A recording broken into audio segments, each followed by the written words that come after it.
እግዚኦ ማረነ ክርስቶስ ለምን እንላለን? በእንተ እግዝእትነ ማርያም ማረነ ክርስቶስ ለምንስ እንላለን? ስንቆጥርስ እንዴት እንቆጥራለን? 12 ጊዜ እግዚኦ ማረነ ክርስቶስና በእንተ እግዝእትነ ማርያም ማረነ ክርስቶስ ማለታችን የምን ምሳሌ ነው? ሸር በማድረግ ለማያውቁት አድርሱልኝ። እግዚኦ ማረነ ክርስቶስ ለምን እንላለን? በቤተ ክርስቲያናችን ሥርዓት ሁልጊዜ ካህኑ እግዚአብሔር ከታሰራችሁበት ኃጢአት ማሰሪያ ይፍታችሁ ሲሉ 12 ጊዜ እግዚኦ ማረነ ክርስቶስ 12 ጊዜ ደግሞ በእንተ እግዝእትነ ማርያም ማረነ ክርስቶስ ያስብሉናል። ካህናት ምእመናንን በጣቶቻችን እየቆጠርን ይሁኑ 12 ጊዜ እንላለን። እግዚኦ ማረነ ክርስቶስ ማለት አቤቱ ክርስቶስ ወይ ማረን ሲሆን በእንተ እግዝእትነ ማርያም ማረነ ክርስቶስ ደግሞ ስለ እመቤታችን ማርያም ብለ ክርስቶስ ወይ ማረን እንደማለት ነው።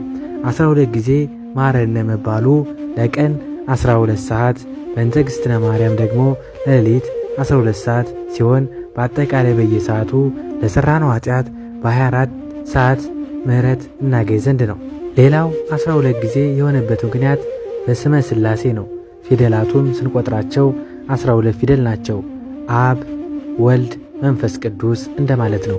የድኅነታችን ምክንያት በሆነችው የእመቤታችን ስም ፊደል ነው። ስንቆጥረውም 12 ናቸው። ቅድስት ድንግል ማርያም የሚለውንም እንደዚህ ብትቆጥሩት 12 ፊደል ነው ማለት ነው።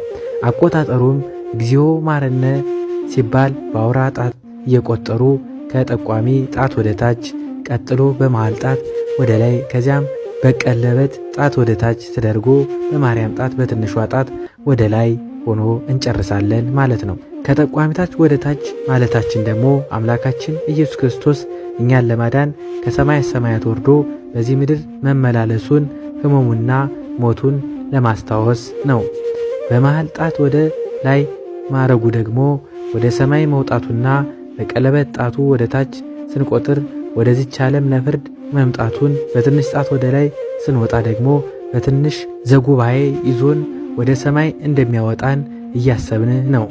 በእንተ እግዝእትነ ማርያም ማረነ ክርስቶስ ስንል ደግሞ አቆጣጠሩ ከትንሽ ጣት ወደ ታች ይጀምርና በጠቋሚ ጣት ወደ ላይ ይፈጸማል። ይህም እመቤታችን ድንግል ማርያም ከትሕትና ወደ ልዕልና ከፍ ማለቷን የሚያሳይ ምስጢር ነው። በእንተ ሲባል በትንሿ ጣት ወደ ታች የሚጀምር ራሷን ዝቅ አድርጋ የትሕትናዋ ምሳሌ ስለሆነ ነው።